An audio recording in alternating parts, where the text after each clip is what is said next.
Good morning বন্ধুরা।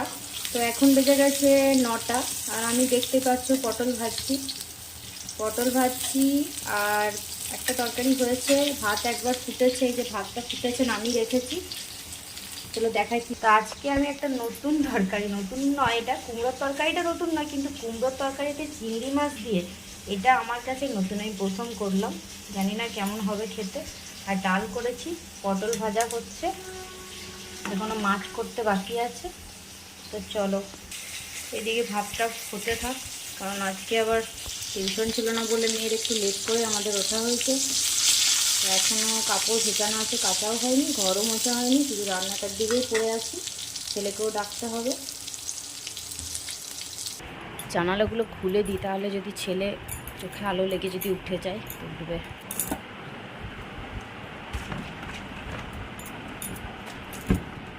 উঠতে চাই না কিছু, তো ওকে ওঠাতে গেলে আমার অনেকটা সময় নষ্ট হয়ে যায় জানো। এই দেখো এখন আমি করবো পেঁপে আলু দিয়ে এই মাছের ঝোল, তাহলে আমার রান্না হয়ে যাবে। ভাত হয়ে গেছে, তরকারিগুলো আগে হয়ে গেছে, এখানে ওদের জন্য ছেলে মেয়ের জন্য ডিম সেদ্ধও হয়ে গেছে। তো এটা আমি বসিয়ে মেয়ে চান করতে গেছে, জানো, এটা প্রেশারে দিতে হবে তাড়াতাড়ি করে, হ্যাঁ দেরি হয়ে যাবে। মেয়ে স্কুলে যাচ্ছে, 10টা 20 বাজে, রেডি হয়ে গেছে। বাবু লেবুর রসটা দিয়েছি, খেয়ে নিবি। ওই যে ওটাতে ওর লেবুর রসটা খেয়ে যাওয়ার টাইম হয় না, এর জন্য ব্যাগে দিয়ে দিই, গিয়ে একটু পরেই খেয়ে নেবে, কারণ এখন তো ভাত খেলো। ছেলেকে দেখো, এটাতে সরষের তেল আছে, ওকে মাখাবো, তেল মাখানো হয় না, তো আজকে মনে হলো একটু মাখাই। তো ও বলছে কি জুস খাবো, এটা ভাবছে জুস কি এটা তেল। চলো চান করাবো, তারপর আমি চান করবো। আমার রান্নাঘর পরিষ্কার টরিষ্কার সব হয়ে গেছে। আজকের জন্য আমি একটু গোবিন্দভোগ চালের খিচুড়ি করলাম। ওই খিচুড়িটা তোমার যখন 1 বছর বয়স, মানে 6 মাস থেকে 1 বছর পর্যন্ত খেয়েছে ওটা, তখন খাওয়ার ঝামেলা ছিল না, তারপর থেকে ঝামেলা শুরু হয়েছে। তো আজকে অনেকদিন পর মনে হলো একবার করে দেখি যদি খাই। মেয়েও ছোটোবেলাতে 3 বছর পর্যন্ত খিচুড়ি খেয়েছে, ভাত খেতোই না, আর একেও খাইছে 1 বছর পর্যন্ত, তারপরে এ আর খেতো না। দেখি যদি খাই আজকে, ভাত তো খাচ্ছে না। এর মানে বদ বুদ্ধি কত দেখো, আমি ওকে চান করেই পাউডার মাখাচ্ছিলাম, সেই পাউডারটা বন্দুকের মধ্যে নিচ্ছে, দিয়ে ফট করে গুলি করছে, তখন মানে পাউডারটা ধুলোর মতো উঠছে, বলছে মা দেখো ধুলো উঠছে। তো মাথায় দেখো কীরকম মানে বদ বুদ্ধিগুলো আসে, ভালো বুদ্ধি একটাও নেই, দেখেছো, দেখো ঢোকাচ্ছে আর নষ্ট করছে। এই পাউডারটা ছোটোটা দিলাম বাধ্য হয়ে, এত চিৎকার করছে। কী হবে দিয়ে ওটা এবারে, কই গুলি করে দেখাও, একবার দেখাও, দেখেছো, এটার মজা লাগছে। এই দেখো খিচুড়ি করেছিলাম ওর জন্য, তোমাদেরকে বললাম কাটা আছে, এখন মাছ খাবে আর ডিম খেলো, ডিমের সাদা অংশটা কাটা কাটা কাটা বের করো, কাটা কাটা বলছি, গোটা ভরে নিচ্ছে। দেখো এতক্ষণ মাছ খাওয়ার জন্য অস্থির হচ্ছিল, একটা খেলো ছোট মতন, আর একটা দেখো আর বলছে খাবো না। আর ইচ্ছে করে কাশি হচ্ছে, ইচ্ছে করে না, এটা দেখি মুখটা একবার, ইচ্ছে করে বলছে কাশি হচ্ছে, তাই তো বদমাইশি। জল খাবে? জল তো খাবে না তুমি। ওই যে 6টা, তো আমরা দুজন চা খেয়ে নেবো।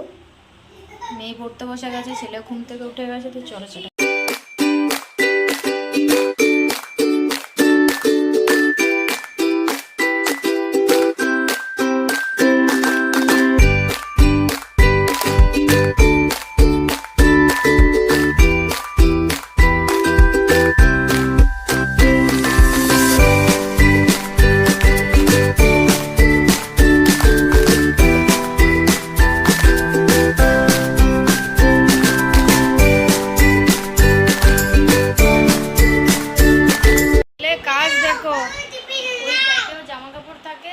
সব আমাকে খাটে, আমি এই বালিশ কভারগুলো পরাচ্ছিলাম, সব বের করে দিয়েছে। দেখো কীরকম জ্বালাতন করছে।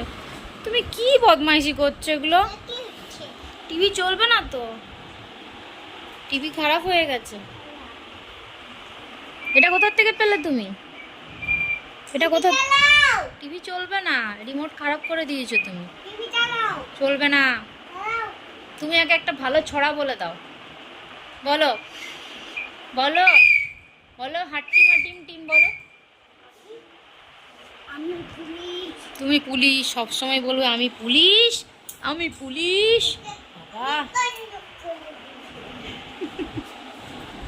বিছানাটা দেখো আমি ঠিক করলাম, কতক্ষণ থাকে দেখো, দেখেছো? এই জ্বালাতন করে জানো, ওকে রাখাটা খুব মুশকিল, মানে মুশকিল হয়ে যাচ্ছে সবার পক্ষে। আমার বাপের বাড়িতেও সবাই বলছে সত্যি এর মতন ছেলে আর কি, মানে আর একটাও নেই, যেই দেখছে সেই বলছে। আমার মামা বাড়ি গেছিলাম, ওখানেও সবাই বলছে ডেঞ্জারাস ছেলে রে বাবা, কী করে রাখিস এই ছেলেকে। তো দেখো আমি কিভাবে রাখি সারাদিন, পাগল হয়ে যাচ্ছি। দেখো দেখো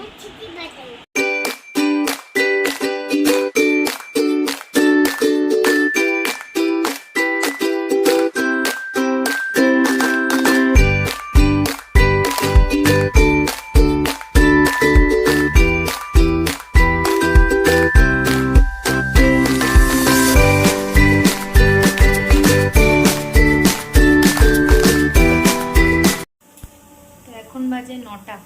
প্রেশার কুকারে আমি একটু আলুর তরকারি বসিয়েছি, দিনের ভাত আছে, ডাল অনেকটা করেছিলাম মাছে, তাই একটু আলুর তরকারি করছি, ভাত খাওয়া হয়ে যাবে আজকে। আর মানে সন্ধ্যেবেলা আবার আজকে ফুচকা খাওয়া হলো, আর রুটি ফুটি খেতে ইচ্ছা করছে না, এই জন্য রুটি করলাম না আজকে, ভাত আছে ওই খাওয়া হয়ে যাবে। এই প্রেশারটা না সিটিটা গোলমাল করছে, একবারে সিটিটা তুলে দিলে ঠিকঠাক সিটি করবে, নাহলে এরকম বেশি সিটি করেই যাবে। একটু হাতে করে এরকম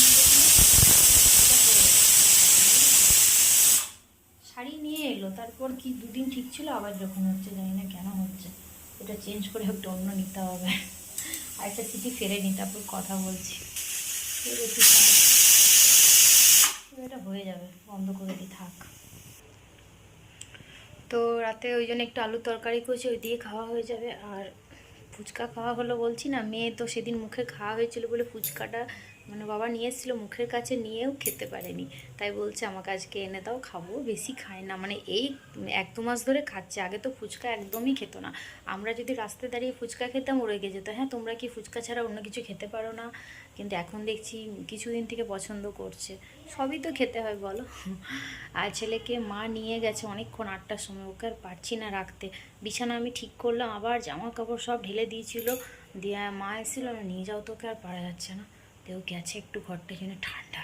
তো আমার আজকে সন্ধ্যেবেলাতে আমার রান্নাবান্না মানে তেমন ছিল না বলে, রুটি করা থাকলে একটু হ্যাপা হয়, আটা মাখো রুটি করো গরমের মধ্যে, তো যেহেতু নেই বলে অন্য কাজগুলো সেরে নিলাম।